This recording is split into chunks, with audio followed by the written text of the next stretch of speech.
The flesh versus the spirit.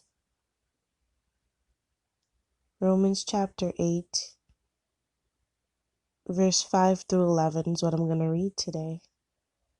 But you can go back and read the whole section. This chapter is amazing. Okay, so Romans chapter 8, verse 5 says, "Those who live according to the flesh have their mind set on what the flesh desires.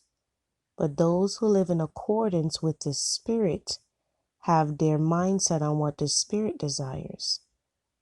The mind governed by the flesh is death, but the mind governed by the Spirit is life and peace. The mind governed by the flesh is hostile to God. It does not submit to God's laws, nor can it do so. Those who are in the realm of the flesh cannot please God. You, however, are not in the realm of the flesh, but are in the realm of the Spirit, if indeed the Spirit of God lives in you.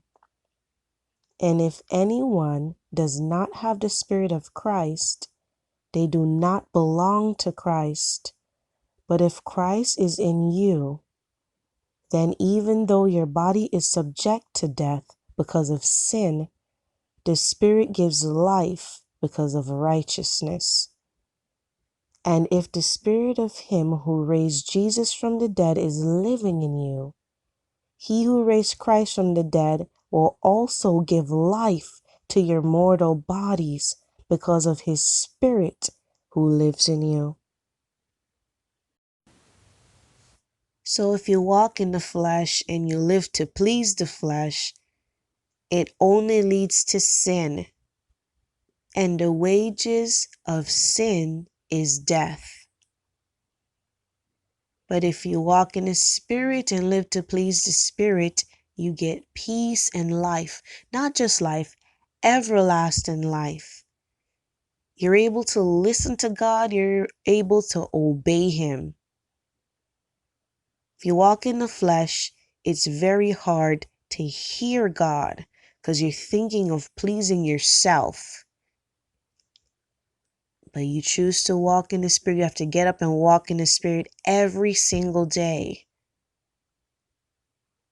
And you have to choose life. You have to choose righteousness. You have to follow God's commands. It's in between life and death.